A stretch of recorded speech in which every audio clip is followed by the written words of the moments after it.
Hi friends, welcome back to my channel. எல்லோரும் எப்படி இருக்கீங்க ஃப்ரெண்ட்ஸ்? எல்லோரும் ஹாப்பியாக சேஃபாக இருப்பீங்கன்னு நினைக்கிறேன். இன்றைக்கி நம்ம டே டு லைஃப்பில் தேவைப்படுற மாதிரி ரொம்பவும் யூஸ்ஃபுல்லான பணத்தையும் நேரத்தையும் மிச்சப்படுத்தக்கூடிய ரொம்ப பயனுள்ள வீட்டு குரூப் தான் வீடியோ சொல்லியிருக்கேன். இந்த வீடியோ ஸ்கிப் பண்ணாமல் பாருங்கள். வாங்க அந்த யூஸ்ஃபுல்லான டிப்ஸ் அண்ட் வீடியோக்குள்ளே போய் பார்க்கலாம். ரொம்ப யூஸ்ஃபுல்லான டிப்ஸு. ஃபஸ்ட்டு டிப்ஸு கண்டிப்பாக உங்கள் வீட்டில் ட்ரை பண்ணி பாருங்கள்.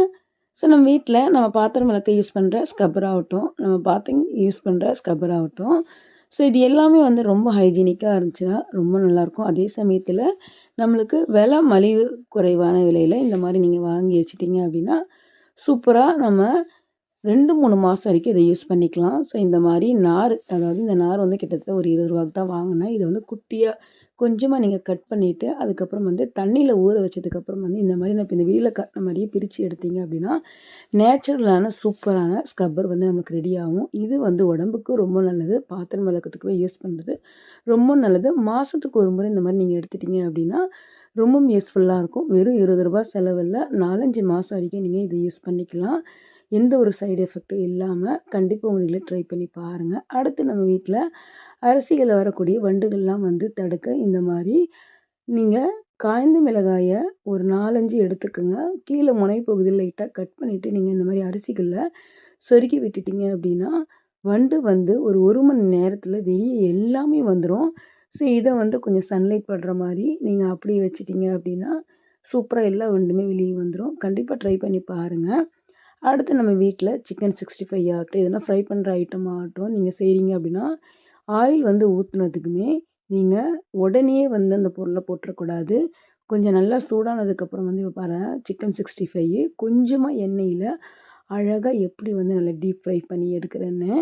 நீங்கள் அதிகமாக எண்ணெய் கூட தேவைப்படாது பாருங்கள். சூப்பராக வந்து சூடானதுக்கப்புறம் வந்து இந்த மாதிரி நீங்கள் ஃப்ரை பண்ணுற ஐட்டம் போட்டு ஃப்ரை பண்ணிங்க அப்படின்னா கொஞ்சம் கூட ஒட்டவே ஒட்டாது. அதே சமயத்தில் நம்மளுக்கு நல்லா வந்து சூப்பராக வந்து இந்த மாதிரி ஃப்ரை ஆகி கிடைக்கும் பாருங்கள். நல்லா அழகாக ஃப்ரை ஆகி கிடச்சிருக்கு. கண்டிப்பாக உங்களுக்கு ட்ரை பண்ணி பாருங்கள். அடிக்கிற வெயிலுக்கு சம்மர் சீசனுக்கு இப்போது தர்பூசணி பழம் நிறைய கிடைக்கிது. இதை வந்து இந்த மாதிரி சாப்பிட்டு பாருங்களேன். கண்டிப்பாக மறுபடியும் இதே மாதிரி தான் சாப்பிடுவீங்க. நல்ல ஜூஸியாக இருக்கும். ஸோ ஒரு பாத்திரத்தில் தர்பூசணியை கட் பண்ணி போட்டிருக்கேன். இது கூடவே வந்து ஆம்ச்சூர் பவுடர், கொஞ்சமாக வந்து சால்ட்டு, கொஞ்சமாக மிளகாய்த்தூள், இது 3மே மிக்ஸ் பண்ணி இதுக்கு மேலே நான் போட்டிருக்கேன். ஸோ இதில் வந்து கொஞ்சமாக வந்து லெமன் மட்டும் நம்ம இந்த மாதிரி சேர்த்துக்கலாம். சேர்த்ததுக்கப்புறம் வந்து கொஞ்சமாக வந்து கொத்தமல்லி இலை மட்டும் சேர்த்துக்கலாம். விருப்பப்பட்டால் ஒரு சிலர் வந்து ஹனி கூட சேர்த்துக்கலாம், ஒரு டேபிள் ஸ்பூன் அளவு. ஸோ இது நல்லா வந்து ஸ்வீட்டாக இருந்தனால நான் சேர்க்கலை. இப்போ எல்லாத்தையும் நல்லா மிக்ஸ் பண்ணிவிட்டு நீங்கள் சாப்பிட்டு பாருங்களேன். பிடிக்காத பிள்ளைங்க கூட விரும்பி சாப்பிடுவாங்க. நம்மளுக்குமே வந்து நல்ல ஜூஸியாக, அதே டைமில் லைட்டாக புளிப்பு, காரம் இதெல்லாம் சேர்ந்து சாப்பிடும்போது நல்லா செம்ம டேஸ்ட்டாக இருக்கும். உங்கள் இடைகளில் ஒரு முறையாவது இந்த மாதிரி ட்ரை பண்ணி சாப்பிட்டு பாருங்கள். அடுத்து பாருங்கள், ரொம்ப வந்து யூஸ்ஃபுல்லான மணி சேவிங் டிப்ஸ் தான் நான் சொல்ல போகிறேன். அதுவும் வந்து நம்ம தூக்கி போட வச்சுருக்க இந்த வாட்டர் பாட்டிலை வச்சு ரொம்ப யூஸ்ஃபுல்லான டிப்ஸை நான் சொல்கிறேன். 2 வாட்டர் பாட்டிலையும் இந்த மாதிரி கட் பண்ணி எடுத்துக்கோங்க. ஸோ இப்போ இந்த சைடு நான் இப்போ கை வச்சு காட்டுற மாதிரிங்கிட்ட அந்த இடத்துல வந்து 2 ஹோல்ஸ் போட்டு ஒரு கயிறை வந்து போட்டுக்கலாம். ஸோ பாருங்கள், 2 ஹோல்ஸ் வந்து இந்த மாதிரி நான் போட்டுட்டேன். ஸோ இதுக்கப்புறம் வந்து நான் வீடியோவில் காட்டுற மாதிரியே நீங்கள் அழகாக வந்து கயிறை வந்து இதில் செட் பண்ணணும். எப்படின்னு நான் சொல்கிறேன்.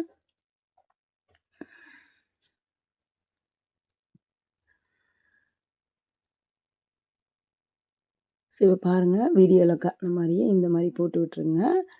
ஸோ 2 சைடு போட்டு முனைப்பகுதி லைட்டாக இந்த மாதிரி கட்டி விட்டுறணும். தெரியுதுங்களா? ஃபஸ்ட்டு மேலே போட்டுட்டு அதுக்கப்புறமா அந்த கயிறை கீழே கொண்டு வந்து இழுத்துட்டு, ஸோ இந்த வாட்டர் பாட்டில் இந்த மாதிரி போட்டுட்டு மேலே நல்லா கயிறு இழுத்துருங்க. கரெக்டாக அட்ஜஸ்டபிள் ஆயிரும். ஸோ இதை வந்து நம்ம எதுக்கு யூஸ் பண்ண போகிறோம்னா, நம்ம வீட்டில் ஒரு சில முக்கியமான திங்ஸ் மெயின் பார்த்தீங்கன்னா கிளிப்பு, குட்டி குட்டி திங்ஸு இது எல்லாமே போட்டு வைக்கிறதுக்கு அதே மாதிரி டிரான்ஸ்பரண்ட்டாக இருக்கும். ஸோ வேணுன்ற பொருள் சட்டு நம்ம எடுத்துக்கலாம். ஸோ இந்த மாதிரி மாட்டி விட்டுட்டிங்க அப்படின்னா நம்மளுக்கு ஒரு சூப்பரான ஹேங்கர் மாதிரி ரெடி ஆயிரும். அடுத்து பாருங்கள், இன்னொரு 2 வாட்டர் பாட்டில் எடுத்து மேல் போர்ஷன்லேயே இப்போ இந்த மாதிரி கட் பண்ணியிருக்க பார்த்தீங்களா, அந்த மாதிரி கட் பண்ணிவிட்டு டிஷ்யூவோ இல்லை வந்து கிளாத்தை கூட உள்ளே வச்சுக்கோங்க. இதில் வந்து ஒரு சில பொருட்கள் நம்ம வெளியும் ஆகட்டும், ஃப்ரிட்ஜுக்குள்ளேயே ஆகட்டும் எடுத்து வச்சுக்கலாம். வெளியே எடுத்துக்கக்கூடிய பொருள் பார்த்திங்கன்னா பூண்டு, சின்ன வெங்காயம், ஸோ இந்த மாதிரியான பொருட்கள்லாம் வந்து அழகாக இதுக்குள்ளே இந்த மாதிரி எடுத்து வச்சுக்கலாம். ஃப்ரிட்ஜுக்குள்ளே எக் ட்ரே இல்லை அப்படின்னா இதை வந்து நம்ம ஒரு எக் ட்ரேவாகவும் நம்ம யூஸ் பண்ணிக்கலாம். பார்க்கறதுக்கு நல்லா அழகாக சேஃப்டியாகவும் இருக்கும். ஸோ நம்ம அதிக விலை கொடுத்து வெளியே எக்ட்ரே வாங்க வேண்டிய அவசியமும் இருக்காது. அடுத்து நம்ம வீட்டில் இந்த பழைய ரிமோட் ரொம்ப மறந்து அழுக்கு படிஞ்ச இந்த ரிமோட்டை எப்படி சுலபமாக க்ளீன் பண்ண தான் சொல்ல போகிறோம். அது 5 நிமிஷத்தில் ஒரு பட்ஸ் இருந்தால் எடுத்துக்கோங்க. இப்போ இந்த பட்ஸை நார்மலாக நம்ம தேய்க்கும் போது அந்த அளவுக்கு இந்த படிஞ்சிருக்க அந்த கரையை அழுக்கெல்லாமே வராது. லைட்டாக வந்து தேங்காய் மட்டும் ரொம்ப சொட்டை விட்டு இல்லை, லைட்டாக அந்த பஞ்சு நனையிற அளவுக்கு இருக்கணும் தேங்காய். இப்போ பாருங்கள், அழுக்கு சுத்தமாக வரலை. பட் நான் கொஞ்சமாக தேங்காய் மட்டும் சேர்த்து இப்போ இந்த வீடியோவில் காட்டுற மாதிரியே நீங்கள் க்ளீன் பண்ணிங்க அப்படின்னா இடுக்குலலாம் எந்த அளவுக்கு அழுக்கு இருந்தாலும் சூப்பராக வந்துடும். எண்ணெய் நம்ம அதிக அளவு போடல, அதிக அளவு போட்டோம் அப்படின்னா அந்த பட்டனுக்குள்ளே எல்லாமே போயிடும். லைட்டாக ஈரமாற அளவுக்கு இருந்தால் போதும். இப்போ இந்த ரிமோட்டை எப்படி நான் க்ளீன் பண்ணிட்டு உங்களுக்கு காட்டுறேன் பாருங்கள். பாருங்கள் ஃப்ரெண்ட்ஸ், சூப்பராக அது பார்த்திங்களா, அந்த பட்ஸில் எந்த அளவுக்கு கரை இருக்குது பாருங்கள் எல்லாமே க்ளீன் பண்ணிவிட்டேன். 2 சைடுமே எவ்வளோ அழுக்கு இருக்குது. நம்மளோட ரிமோட்டு நல்லா 5 நிமிஷத்துலேயே நல்லா சூப்பராக புதுசு போல் பளபளன்னு ஆகிடுச்சு. இந்த மாதிரி டஸ்ட்லாம் அதிகப்படியாக படிஞ்சிச்சு அப்படின்னா ரிமோட்டுக்குள்ளே போயிட்டு அதுக்கப்புறம் ரிமோட்டே வேலை செய்யாமல் ஆயிரும்.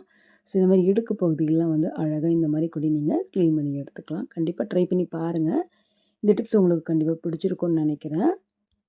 அடுத்த டிப் பார்க்கலாம். நம்ம வீட்டில் எந்த எண்ணெய் வாங்கினாலும் சரி, அது சிகரெட் ஸ்மெல் வர ஆரம்பிச்சிடும். கொஞ்சம் நாள் ஆனதுக்கப்புறம் வாங்கிட்டு வந்ததுமே இந்த மாதிரி 2லேருந்து 3 மிளகு அதுக்குள்ளே இந்த மாதிரி போட்டு வச்சிட்டிங்க அப்படின்னா எண்ணெயினுடைய சிகரெட் ஸ்மெல்லே வரவே வராது. நல்ல ஃப்ரெஷ்ஷாக இருக்கும் எண்ணெய். கண்டிப்பாக ட்ரை பண்ணி பாருங்கள் சூப்பராக நம்ம இந்த மாதிரி ஸ்டோர் பண்ணி வச்சுக்கலாம். அடுத்து நம்ம வீட்டில் இந்த மாதிரி, அதாவது கொஞ்சமாக ஏலக்காய், கொஞ்சமாக சொக்கு, ஸோ இந்த மாதிரி டீ தூளில் நல்லா இடிச்சிட்டு போட்டு மிக்ஸ் பண்ணி வச்சிட்டிங்க அப்படின்னா கடைகளில் கிடைக்கிற டீ மாதிரியே நல்ல வாசனையாக நல்ல டேஸ்ட்டாக இருக்கும். ஸோ கண்டிப்பாக இந்த மாதிரி ஒரு முறை நீங்கள், ஒரு சிலருக்கு இந்த மாதிரி நல்லா வாசனையாக குடிக்க பிடிக்கும், ஒரு சிலருக்கு பிடிக்காது. ஸோ அந்த மாதிரி இருக்கும்போது தனித்தனியாக நீங்கள் ஸ்டோர் பண்ணி கூட வச்சுக்கலாம். அடுத்து பாருங்கள், ரொம்ப நாளாக நம்ம யூஸ் பண்ணாமல் வச்சுருக்கக்கூடிய இந்த டம்ளர் எல்லாம் ஒன்றுக்கு ஒன்று அர்ஜென்ட் சமயத்தில் ஒட்டிக்கும். ஸோ இந்த மாதிரி ஒன்று கிளாஸை சட்னி எப்படி பிரிக்கலான்னு சொல்கிறேன். ஸோ இப்போ இந்த கிளாஸோட இடுக்கு பகுதியில் கொஞ்சமாக நம்ம தண்ணி மட்டும் சேர்த்துக்கலாம். சேர்த்ததுக்கப்புறம் ஸ்டவ்வை ஆன் பண்ணிக்கோங்க. ஆன் பண்ணிட்டு அந்த பர்னர் சூடாகிற அளவுக்கு ஒரு 2 நிமிஷம் ஆன் பண்ணி மட்டும் வச்சுக்கோங்க. ஸோ அதுக்கப்புறம் பர்னரை ஆஃப் பண்ணிவிட்டு இந்த நம்ம தண்ணி ஊற்றி வச்சுருக்கோம்ல, இந்த டம்ளரை அந்த பர்னருக்கு மேலே ஒரு 2-3 நிமிஷம் அப்படியே விட்டுறணும். அந்தமாரி விடும்போது அந்த சூடு அந்த கிளாஸில் படும்போது என்ன ஆகும் அப்படின்னா, உள்ளுக்கு ஜாம் மாதிரி ஒட்டியிருக்க இந்த கிளாஸ் அந்த சூடு படப்பட அந்த தண்ணி சூடு படப்பட நல்ல விரிசல் கொடுத்து சூப்பராக கிளாஸ் டம்ளர்லேருந்து தனியாக பிரிக்கிற மாதிரி வரும். இந்த மாதிரி ஒரு காட்டன் துணியை உள்ளுக்கு கீழே வச்சுட்டு லைட்டாக மேலே ஸ்க்ரால் பண்ணி திருப்பினீங்க அப்படின்னா சூப்பராக சட்டுன்னு வெளியே வந்துடும். இந்த மாதிரி கண்டிப்பாக ட்ரை பண்ணி பாருங்கள் ஃப்ரெண்ட்ஸ். அடுத்த டிப் பார்க்கலாம். நம்ம வீடுங்களில் வாங்கக்கூடிய இந்த வெங்காயம் நம்ம கட் பண்ணும்போது ரொம்ப கண்ணிலேருந்து தண்ணி வராமல் இருக்கிறதுக்காக இந்த மாதிரி காட்டன் துணி இருந்தால் எடுத்துக்கங்க. அதை நல்லா ஈரம் பண்ணி தண்ணி எல்லாமே பிழிஞ்சிடணும். பிழிஞ்சதுக்கப்புறம் கத்தியோட முனைப்பகுதியில் துணியை கட்டி விட்டுடணும். அவ்வளோதான். அதுக்கப்புறம் நம்ம வெங்காயம் கட் பண்ணோன்னா சுத்தமாக கண்ணிலேருந்து ஒரு சொட்டு தண்ணீர் கூட வராது. ஸோ இதெல்லாம் ரொம்ப நிறைய வெங்காயம் கட் பண்ணுறீங்க அப்படின்னா ஸோ இந்த மாதிரி கூட ட்ரை பண்ணி நீங்கள் கட் பண்ணி பாருங்கள். ரொம்ப யூஸ்ஃபுல்லாக இருக்கும். ஓகே ஃப்ரெண்ட்ஸ், இந்த வீடியோவில் சொன்ன எல்லா டிப்ஸுமே கண்டிப்பாக உங்களுக்கு பிடிச்சிருக்குன்னு நினைக்கிறேன். பிடிச்சிருந்தால் மறக்காமல் நம்மளோட சேனலை சப்போர்ட் பண்ணி சப்ஸ்கிரைப் பண்ணிக்கோங்க. இது போல் நிறைய இன்ட்ரெஸ்டிங்கான யூஸ்ஃபுல்லான வீடியோலாம் நம்மளோட சேனல் இருக்குது. உங்களுக்கு கண்டிப்பாக யூஸ்ஃபுல்லாக இருக்கும். செக் பண்ணி பார்த்துக்கோங்க ஃப்ரெண்ட்ஸ். நெக்ஸ்ட்டு ஒரு யூஸ்ஃபுல்லான வீடியோவில் பார்க்கலாம். தேங்க்ஸ் ஃபார் வாட்சிங்.